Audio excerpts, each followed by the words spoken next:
मेरा कोई परिवार नहीं है, ये शब्द हैं रोहिणी आचार्य के। मेरा कोई परिवार नहीं है। अब ये जाकर के आप संजय, रमेश, तेजस्वी यादव से पूछिए, मेरा कोई परिवार नहीं है। जैसे ही बिहार चुनाव में तगड़ी हार मिली, वैसे ही लालू परिवार टूटकर बिखर गया। तेज प्रताप यादव चुनाव से पहले ही परिवार से बेदखल थे। चुनाव के बाद रोहिणी आचार्य ने भी राजनीति और परिवार छोड़ने का ऐलान कर दिया।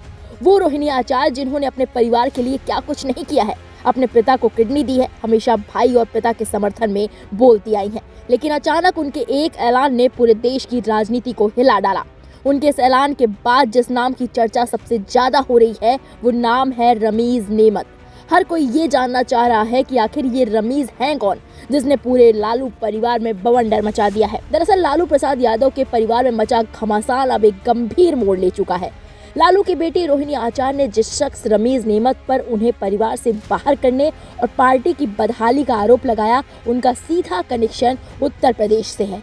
रोहिणी आचार्य ने एक चौंकाने वाला पोस्ट किया और लिखा, मेरा अब कोई परिवार नहीं है। संजय, रमीज और तेजस्वी यादव से पूछिए, उन्हीं लोगों ने मुझे परिवार से बाहर कर दिया क्योंकि वो जिम्मेदारी नहीं लेना चाहते। आज पूरा देश सवाल कर रहा है कि पार्टी इस हालत में कैसे पहुंची। उनके इस पोस्ट को रिपोस्ट करते हुए एक शख्स ने रमीज पर कई गंभीर खुलासे किए, जिसे आप अपनी स्क्रीन पर देख रहे हैं।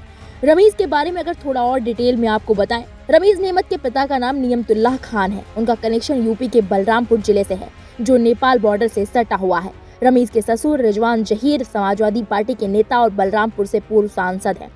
रमीज पिछले 2 साल से तेजस्वी यादव की टीम का एक प्रमुख हिस्सा रहे और इस बार उनके वॉर रूम की जिम्मेदारी संभाल रहे थे।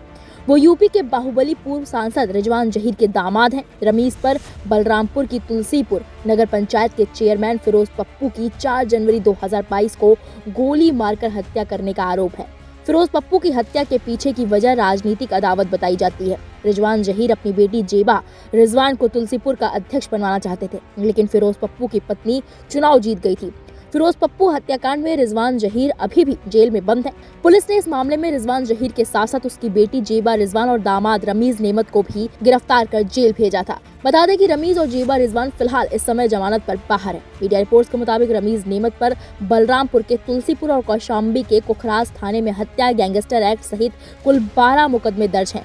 साल 2023 में प्रतापगढ़ के एक ठेकेदार शकील खान की हत्या के मामले में उनका नाम सामने आया था।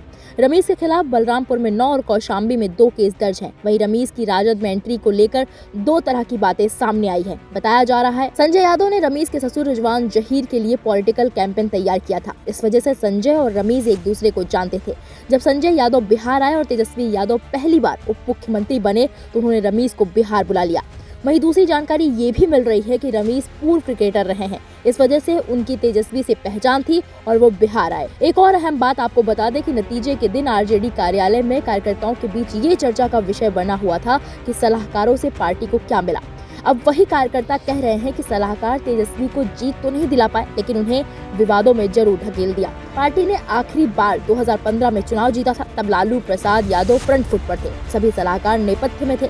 जब से लालू प्रसाद यादव बैक एंड गए और सलाहकारों की टोली फ्रंट फुट पर आई, तब से आरजेडी कोई चुनाव नहीं जीत पाई है।